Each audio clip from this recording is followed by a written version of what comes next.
San Huinoco, Abad, 6 de noviembre. Una de las filiales de la gran abadía madre de Luxeuil, fundada por San Columbano, muerto en Bobbio en 615, fue la que en el siglo VII dirigió el ilustre San Bertino, 615 a 709. Hallábase situada en la isla de Sitien, hoy Saint-Omer, lugar en otro tiempo cubierto de marismas, insalubre e improductivo, y convertido por el trabajo tenaz del santo y de sus monjes en llanura fertilísima.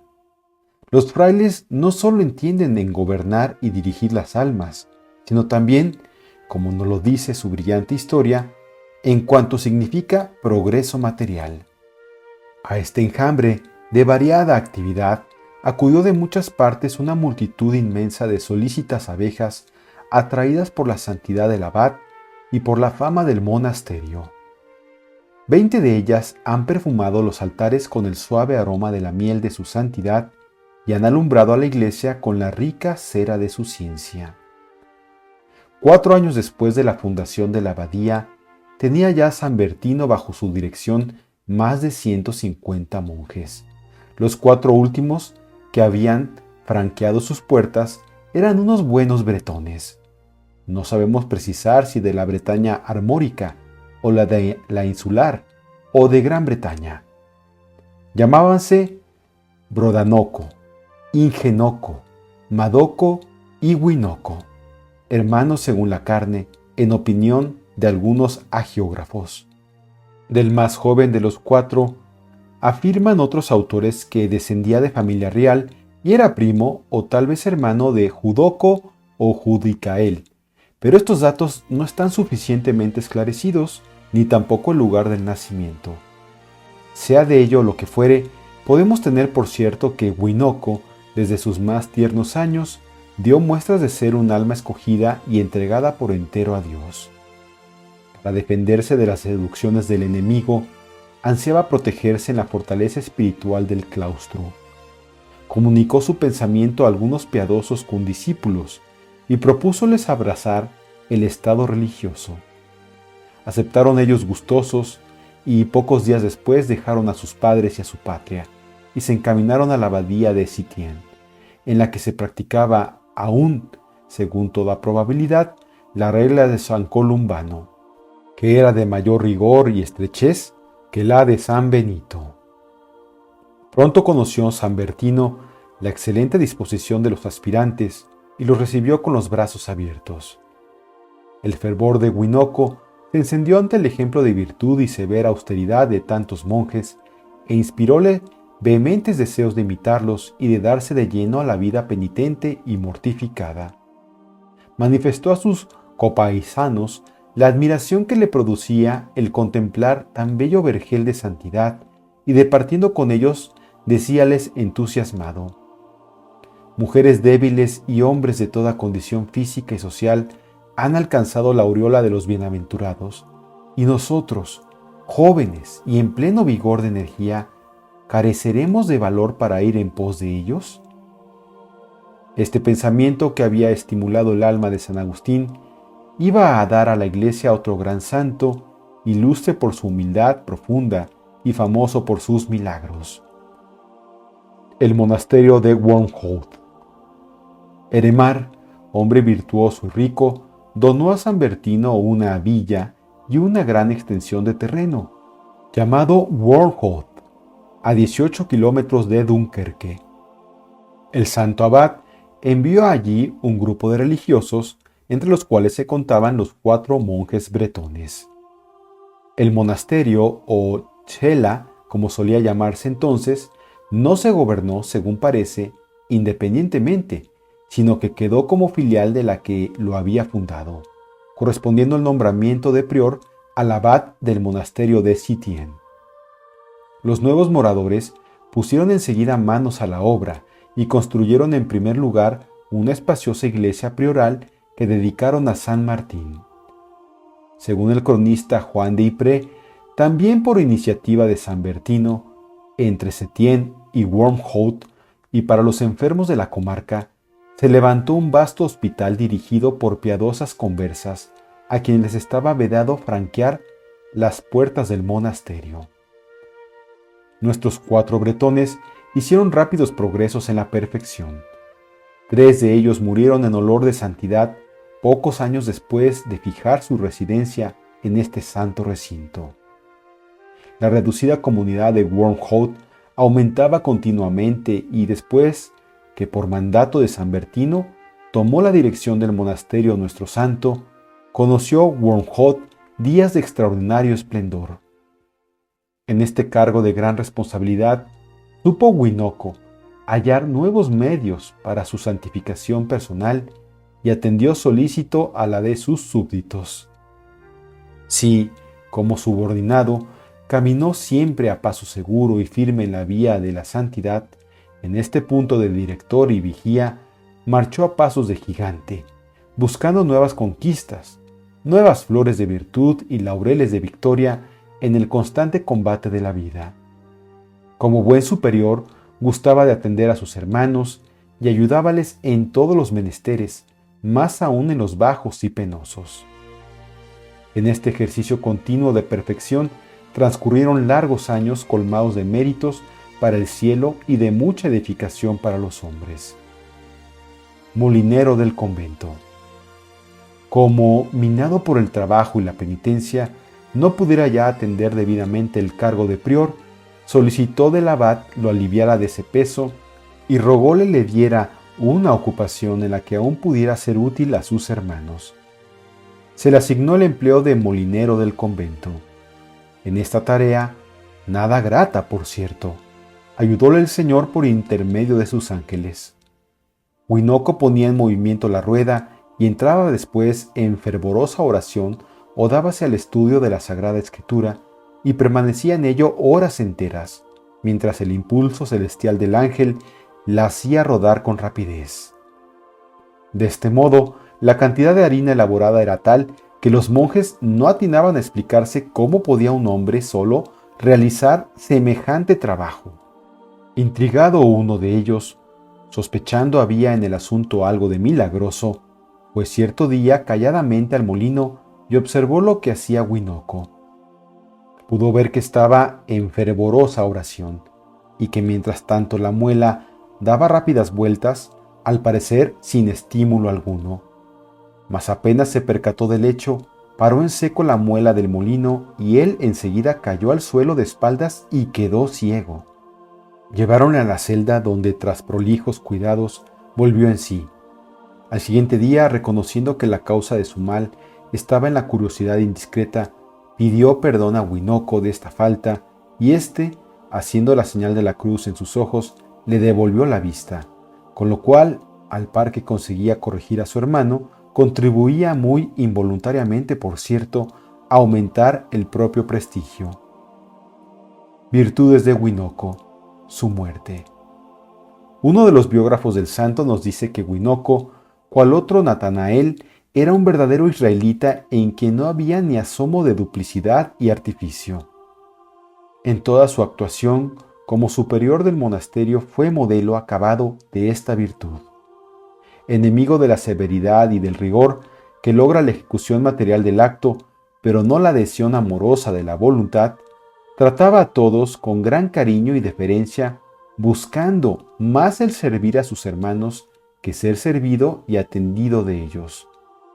En sus largos años de prior, brilló siempre Winoco por su fe robusta, firme esperanza y caridad ardiente e inagotable, por la que se daba a todos con amor de padre.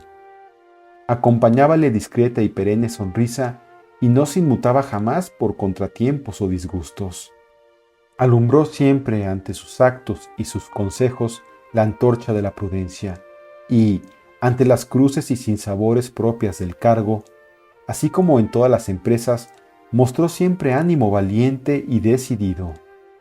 Su espíritu radicaba en Dios, reflejándose en todos los actos ese destello celestial de las almas que comunican con Él.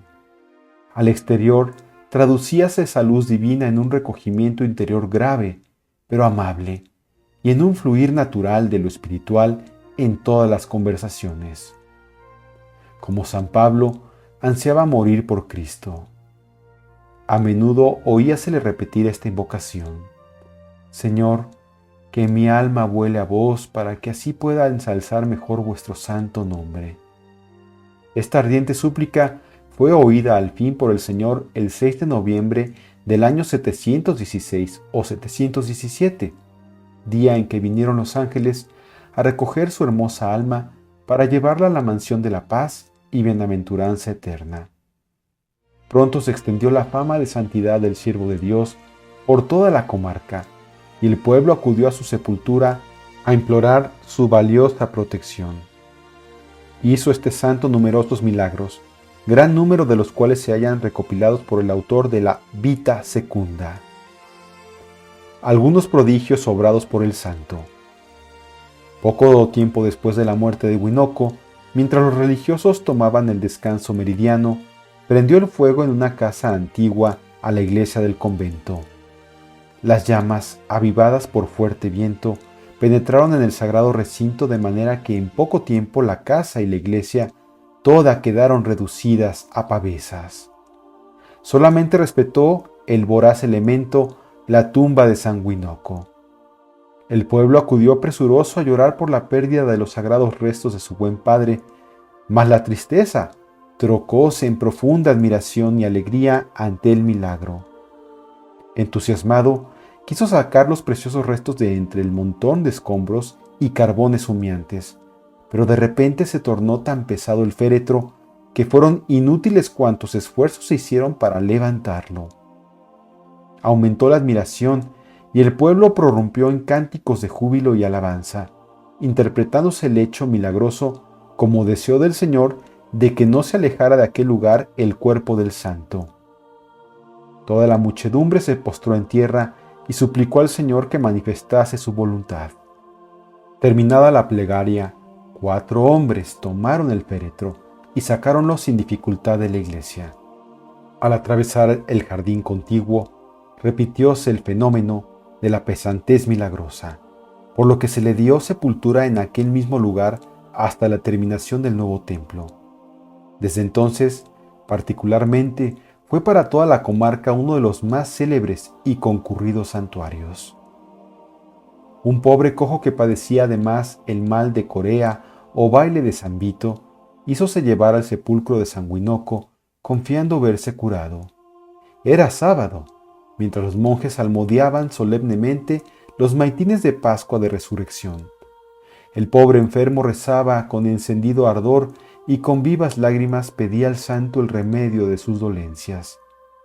De repente hallóse envuelto en una luz blanquísima y deslumbradora, y vio como 2 dardos de fuego, atravesando los aires, venían a clavarse en sus oídos y hacían manar de ellos abundante sangre. Esta hemorragia vivificó y regeneró milagrosamente al enfermo, quien, no cabiendo en sí de gozo, empezó a saltar y correr y a proclamar por doquier el milagro y el poder y misericordia de su insigne bienhechor. El cojo, dice el profeta Isaías, dará saltos como ciervo. No es de extrañar, añade entusiasmado el hagiógrafo, la enorme celebridad de San Huinoco, cuya intercesión obraba tan grandes maravillas. Júzguese cuánta será su gloria en el cielo, cuando en la tierra muestra así su poderoso valimiento para con los que le invocan. Un caballero distinguido y piadosísimo llamado Gerardo, gran devoto de nuestro santo, mandó restaurar la iglesia que a él estaba dedicada. La obra fue pródiga en accidentes provocados por la rabia diabólica, hecha patente en especial con un obrero a quien lanzó furioso al suelo desde lo más alto del andamiaje. Creyeron todos que lo hallarían muerto después del terrible golpe, pero vieron con sorpresa que aún le quedaba un soplo de vida.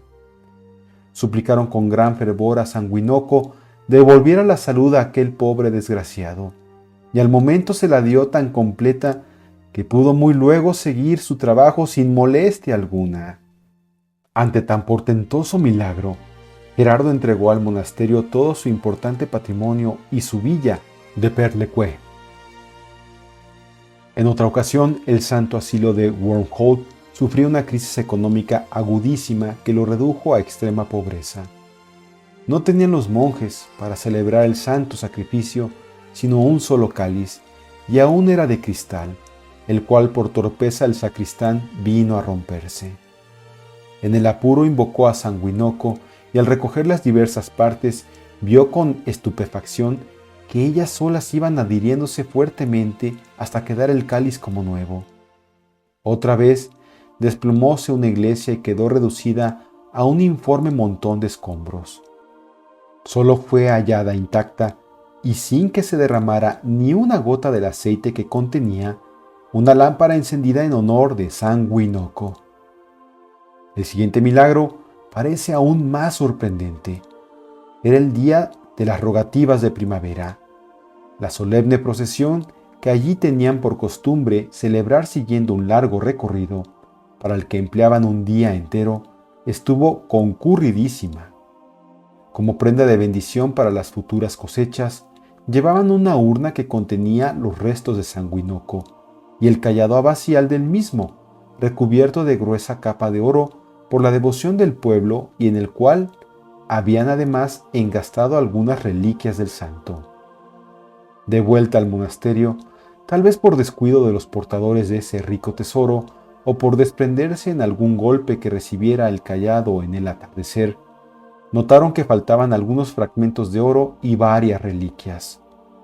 En capítulo conventual determinóse rehacer enseguida el recorrido de la procesión, explorando el camino con cuidado. Todo resultó en vano. No se halló ni el rastro de lo perdido. Muy apenado el capiscol, a quien especialmente correspondía el cuidado del relicario, invitó a todos a pedir perdón al santo de la culpa que les pudiera caber por el descuido, y al momento sintió un movimiento impulsivo del brazo hacia la capucha. Allí encontró lo que se había extraviado. El culto oficial de San Huinoco, sus reliquias. El nombre de San Huinoco figura en el martirologio inglés desde el siglo IX y por un manuscrito del siglo XI sabemos que estuvo incluido asimismo en el sacramentario de Amiens. Según un calendario muy antiguo, hacíanse mención del santo confesor el día 8 de noviembre, pero el calendario romano señala el día 6 con la siguiente nota. En Vergé, exposición de los restos de San Huinoco, abad célebre por sus virtudes y méritos. Atendió durante muchos años a los hermanos sometidos a su autoridad. Su cuerpo se conservó entero algún tiempo en Wormhout. Posteriormente, diversas circunstancias impusieron su traslado a otros lugares, como la ya mencionada del incendio de la iglesia. Después, ante la irrupción de los normandos, llevósele a Saint-Omer, y por cierto, con especial providencia de Dios, pues a no ser por un milagro hubieran desaparecido para siempre los preciosos restos del santo, ya que a mediados del siglo IX los invasores arrasaron totalmente el convento. Nuevas traslaciones. En el año 900, Balduino II, llamado el Calvo, fundó cerca de Vergé un monasterio que gozó del favor de los reyes de Francia y de los condes de Flandes, y de singulares privilegios de los papas. Este monasterio sirvió también de morada a los restos de San Huinoco. Un siglo más tarde, Baldino IV, el Barbudo, construyó en la parte más elevada de la citada ciudad de Vergé una amplia iglesia que fue atendida primeramente por canónigos y después por benedictinos procedentes de la abadía de San Bertino. Dispuso a que se trasladaran a ella los restos mortales de San Huinoco y que se pusiera el monasterio bajo su advocación. Rumoldo, primer abad, sustituyó la urna del santo, que era de madera protegida con chapas de hierro y adornos de plata, por otra exornada de oro y de piedras preciosas. Hasta 1677 renovóse sucesivamente la urna por más de 7 veces. Entre los siglos XI y XII, y por motivos de alto honor, fue sacada de la población, que la guarda en 4 ocasiones más. En 1030, junto con otras, en Audenarde, para ser sagrados testigos del traslado de paz entre el pueblo sublevado y el conde Balduino. En 1063, o tal vez en 1065, el párroco de Vergés trasladólos a Lila para la solemnidad de la dedicación de la iglesia de San Pedro de dicha población, y en 1070 y 1131 para la consagración de las iglesias de Hasnon y Teruán, respectivamente. En 1566, ante la furia devastadora de los goths, los monjes, en su huida, llevaron los restos a Saint-Omer para volverlos nuevamente a su residencia habitual al año siguiente. De 1579 a 1583, tanto la ciudad como el monasterio pasaron a manos de aquellos fanáticos herejes, pero por providencia especial de Dios fueron respetados los sagrados restos. Hasta 1633 habíase conservado íntegro el cuerpo en la población ya tantas veces mencionada de Vergés. A partir de esta fecha fue llevada una parte a la capilla de San Guinoco del cementerio parroquial de Vergés. Donóse otra al arzobispo de Cambrai, una más a una iglesia de Bruselas y, en fin, en junio de 1900, otras 2 partes a las iglesias parroquiales de Plugine y de Wormhout, que por muchos títulos merecían tal distinción. Tanto el báculo como el cuerpo de San Guinoco libráronse del frenesí sacrílego de las turbas de la Revolución Francesa, y en mayo de 1820 el arzobispo de Cambrai hizo público reconocimiento de los santos restos y dispuso que el 8 del siguiente mes fueran llevados solemnemente a la iglesia parroquial de San Martín, de su sede arzobispal.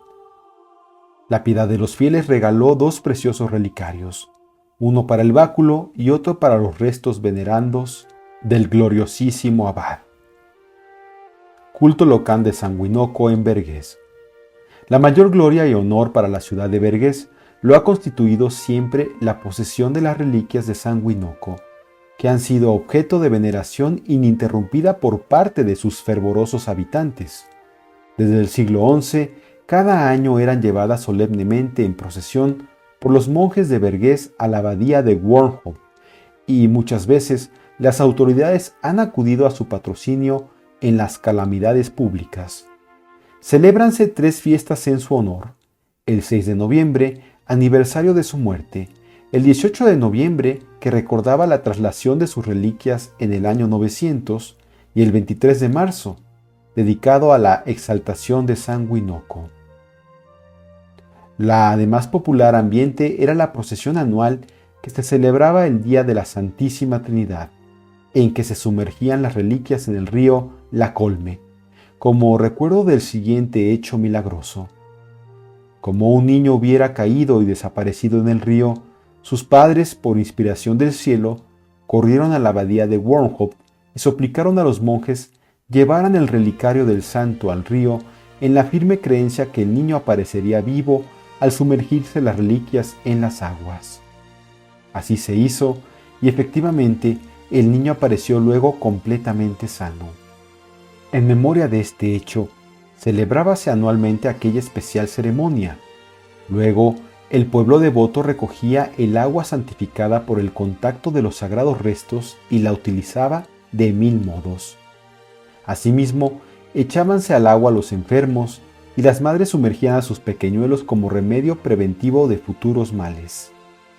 Un obispo de Ypres pretendió suprimir esta original manifestación de fe en el siglo XVI, pues daba lugar a algunos abusos, mas no pudo lograrlo. Modernamente ha sido suprimida. Hoy día subsiste la súplica solemne del Día de la Santísima Trinidad, pero sin la inmersión. Los molineros tienen como patrono y protector al glorioso San Guinoco.